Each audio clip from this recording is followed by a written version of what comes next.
அலைகடல் நடுவுள் பலகலம் செலுத்தி சங்கிராம விசயூத்துங்க வர்மனாகிய கடாரத்து அரசனை வாகையில் பொறுகடல் கும்பக் கரியொடும் அகப்படுத்து உரிமையிற் பிறக்கிய பெருநிதி பிறக்கமும் நிறைசீர் விசயமும் துறைநீர் பண்ணையும்.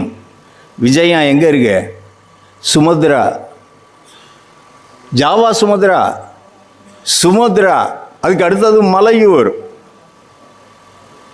வன்மலை ஊரையில் தொன்மலை ஊரும் கலங்காவல்வினை லங்கா சோகமும். மலேசியா பெனின்சுலர் பார்ட்டில் இருக்கு லங்கா சோகம். வரிசையா காப்பூர் ஆழ்கடல் அகழ்சூழ் மாபப்பாளமும். பப்பளாமா பெகன் ஏரியா, பெரு ஏரியா பர்மாவில் இருக்கு. பர்மாவில் இருக்கு, ஜாவா சுமத்ராவில் இருக்கு, மலேசியாவில் இருக்கு. விளப்பந்தூருடை வளப்பந்தூரும் போனியோ சூலவேசி.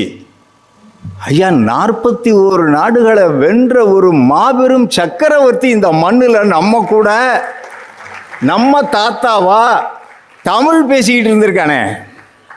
அவன் வம்சாவளி இல்லையா நம்ம? ராஜேந்திர சோழன் ஒரு மிகப்பெரிய வெற்றியாளர். அப்பா 8 அடி, அவன் 16 அடியில் 32 அடி. அப்பா யாரு?